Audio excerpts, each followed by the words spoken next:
bom dia, sejam todos bem-vindos a mais uma edição do programa Bem-Estar. E hoje, nessa manhã de quarta-feira, nós iremos abordar uma síndrome, a síndrome do anticorpo antifosfolipídio, também chamada de SAF. E nós escolhemos a temática de hoje baseada no relato de uma telespectadora. Coloca aí na tela para o pessoal de casa acompanhar.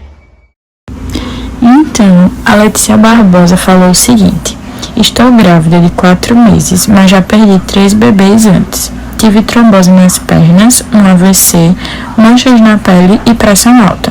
Fui no médico, fiz exames e me diagnosticaram com síndrome do anticorpo antifosfolipídico. Mas não sei o que fazer, como tratar e tenho medo de perder mais um bebê. Então, para isso, nós contaremos hoje com a presença de 3 grandes nomes da medicina. E primeiro, nós vamos falar com a doutora Bruna Larissa, que se encontra agora no Rio Grande do Sul, em Gramado. Bom dia, Bruna! Bom dia! É um prazer estar com vocês hoje para falar sobre uma doença tão importante e tão pouco conhecida, e que é a síndrome do anticorpo antifosfolipídico. Essa síndrome é uma doença autoimune sistêmica caracterizada pela trombose, que pode ser recorrente ou venosa, por perdas gestacionais, que pode ser a morte fetal ou abortos espontâneos recorrentes, e pela presença do anticorpo antifosfolipídio. A síndrome do anticorpo antifosfolipídio pode ser primária, que acontece na ausência de outras doenças associadas ou de base, e ela é mais frequente que a secundária, que acontece quando se tem um largo espectro de doenças associadas. Muitíssimo obrigada, Bruna. Agora, nós contaremos com a presença da doutora Isadora Magalhães, lá de São Paulo, que vai falar um pouquinho pra gente sobre os sinais e sintomas dessa síndrome. Olá, Isadora! Oi, Gabi, oi pessoal, eu tô aqui para falar um pouquinho sobre os sinais e sintomas da síndrome, focando principalmente nos 2 mais importantes para realizar esse diagnóstico clínico, né? Primeiro são os eventos trombóticos, que o mais comum vai ser a trombose venosa profunda dos membros inferiores, mas a gente também pode ter um acidente vascular encefálico, que é justamente porque essa trombose pode acontecer em qualquer parte da nossa árvore vascular. Além disso, a gente tem manifestações secundárias a essa trombose, que vão desde infarto do miocárdio até manifestações dermatológicas, como o livedo reticulares, que são erupções na nossa pele, na pele do paciente, no caso, né? Que são lesões em formato marmóreo pela pele, sobretudo nas extremidades do nosso corpo, no antebraço e nos membros inferiores, mas que são decorrentes provavelmente pela trombose dos pequenos vasos. Além disso, a gente também tem manifestações como dores de cabeça ou uma hipertensão arterial, coisas desse tipo, mas as 2 principais, como eu disse no início, são os eventos trombóticos e as complicações fetais, baseadas nessa perda fetal por repetição, né, de repetição. Para falar um pouquinho sobre o diagnóstico dessa síndrome, nós vamos contar com a presença da doutora Juliane, que está lá em Maceió esperando pela gente. Bom dia, Ju! Oi, gente, agora eu vou falar um pouquinho sobre o diagnóstico da doença. Ele vai ser definido pela presença de pelo menos um critério clínico e um laboratorial, ou seja, pela presença de um sintoma e pela detecção de pelo menos um anticorpo no sangue. Daí, dentre os critérios clínicos, que vão ser considerados pelos médicos e tudo mais, eu vou ter a trombose arterial, a trombose venosa, a ocorrência de um aborto, de um parto prematuro, de doenças autoimunes e fatores de presença de risco para a trombose. Esses critérios clínicos eles vão ser comprovados por meio de exames de imagem ou de laboratório. O diagnóstico ele também pode ser difícil por causa de uma grande variedade de manifestações clínicas e dificuldades laboratoriais referentes à técnica de detecção e padronização dos resultados. Os níveis desses anticorpos eles podem aumentar, diminuir ou desaparecer durante o decurso da doença, e isso dificulta o diagnóstico. Agora, por último, a doutora Isadora vai falar um pouquinho sobre o tratamento dessa síndrome. Vamos lá, Isadora, para finalizar. Agora, falando sobre o tratamento da síndrome, ele ocorre através da terapia anticoagulante e ele é individualizado, ou seja, a gente vai analisar o caso a caso, justamente pelos riscos que isso pode trazer ao paciente.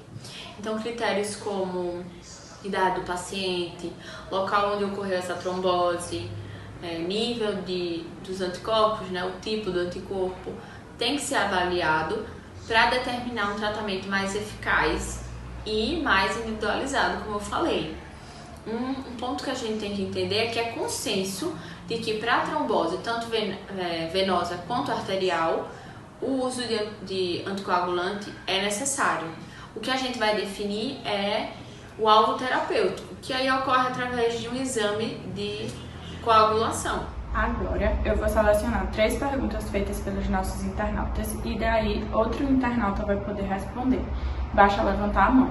E depois disso, a gente vai passar para as nossas médicas que vão tecer alguns comentários sobre as perguntas para a gente confirmar se as respostas estavam certas ou não.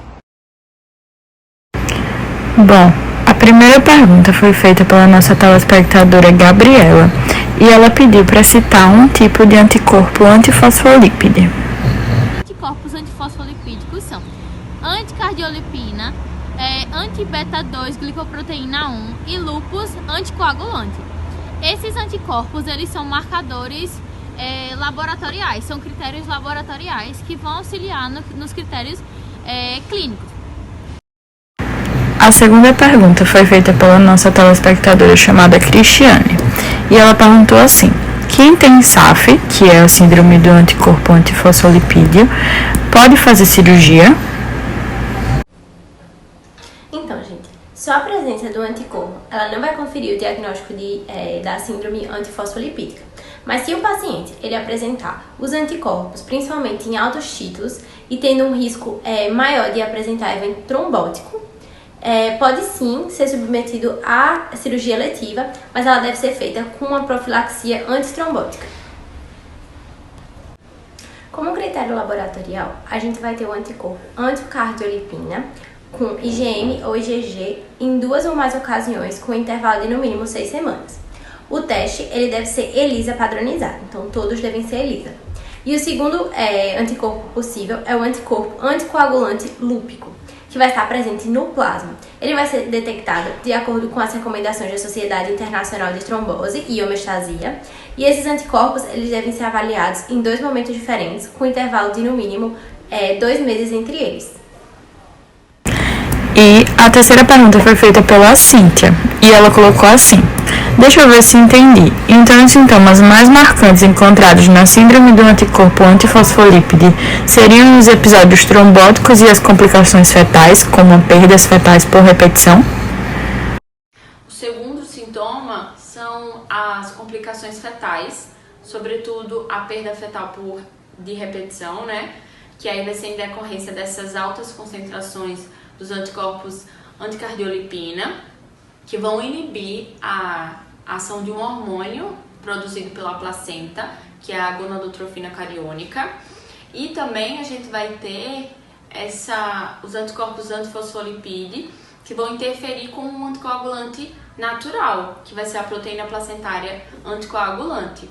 Então a gente vê que a presença desses anticorpos resulta em diversas complicações, tanto fetais, né, quanto pós-natais, que vão desde o sofrimento fetal até uma trombose pós-natal, né, uma trombose materna pós-natal. Pessoal, muito obrigada pela participação no programa de hoje. Esse foi o Bem-Estar. Até semana que vem.